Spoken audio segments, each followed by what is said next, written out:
अपनी आंखों पे हया का पर्दा डालें और मर्द भी अपनी आंखों पे हया का पर्दा डालें।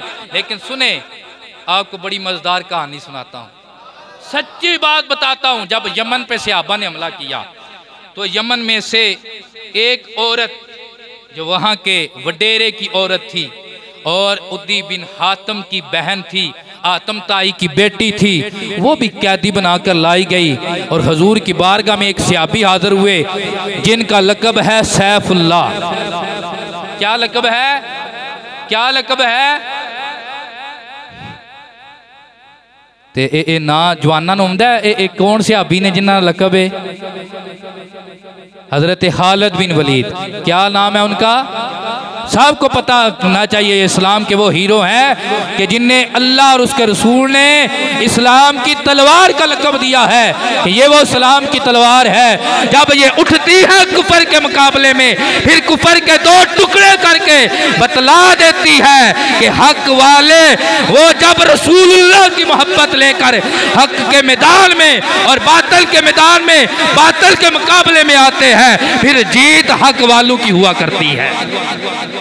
फिर जीत हक वालों की हुआ करती है। हुजूर की बारगाह में आगे आकर कहने लगे, या रसूल अल्लाह, एक बड़ी खूब रूह, एक बड़ी खूबसूरत, बड़े प्यारे चेहरे वाली एक औरत जो उद्दी बिन हातम की बहन है, हातम ताई सही जो है उसकी बेटी है, कैदी बनाकर लाई गई है। मेरे पाक नबी अलैहिस्सलातु वस्सलाम उठे, आए तशरीफ लाए। क्या देखा?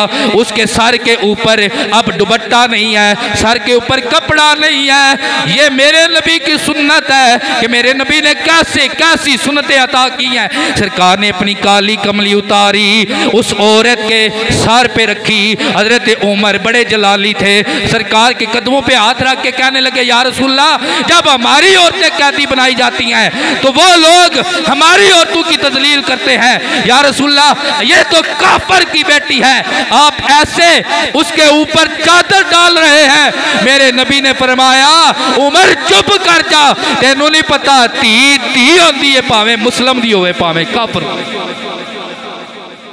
बेटी बेटी होती है, भावे मुस्लिम दी होवे भावे। सरकार कायनात अलैहिस्सलातु वस्सलाम ने उसके बाप का जो अच्छी आदत थी ना, सखावत, सरकार कायनात अलैहिस्सलातु वस्सलाम ने उसका लिहाज रखते हुए उसे सईदा कायनात की बारगाह में भेज दिया। सईदा रोटी अता करती हैं, ये खाती कोई नहीं।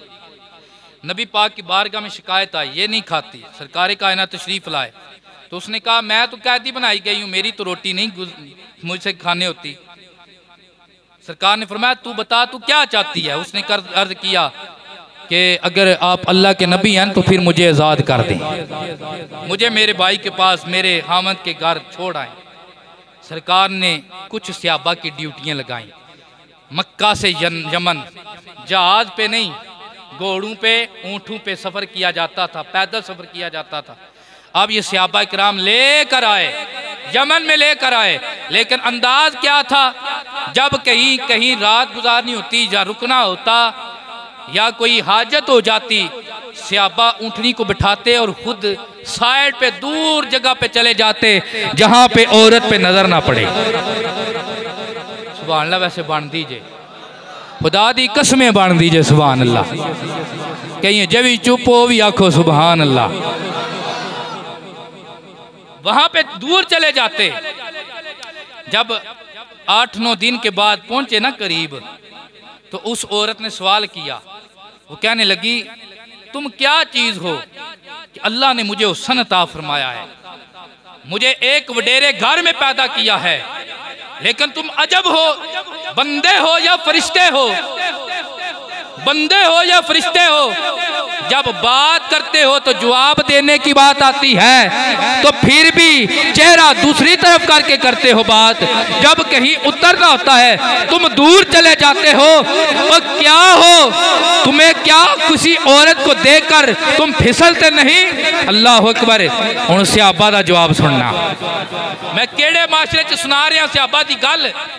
उस माशरे जिस माशरे 4-4 साल दियां बच्चियां दा रेप किया जाता है, फिर उन्होंने कतल कर दिता जाता है। मैं उस माशरे उस पकीज़ा माशरे की गल सुना रहा जिन्हां ते अज असी तालबाजी रवा समझने। खुदा दी कसमें असी लख बारी पैदा होके आवीए ते सिहाबी दी जुत्ती नाल लगन वाली मिट्टी के बराबर भी नहीं हो सकती। वो पकीज़ा जमात है जिन्हें अल्लाह ने अपने नबी के लिए चुना था। अल्लाह ने अपने नबी के लिए चुना था।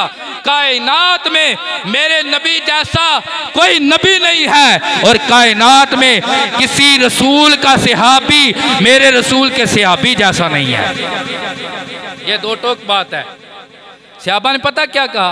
सहाबा ने कहा, ऐ औरत, अगर हम किसी और के गुलाम होते तो जरूर हम कानी आंख से देखते, गंदी आंख से देखते, लेकिन हम गुलाम हैं आमना के लाल के। हमारे दिलों पे राज है ज़हरा के बाबा का। हमारी आंखों पे हुकूमत है चेहरा वद्दुहा के हुस्न की। तो इसलिए जो मोहम्मद देख ले गैर देखते नहीं है। अखियां बनाया सोने दे दीदार, जी जी अखियां बनाया सोने दे दीदार।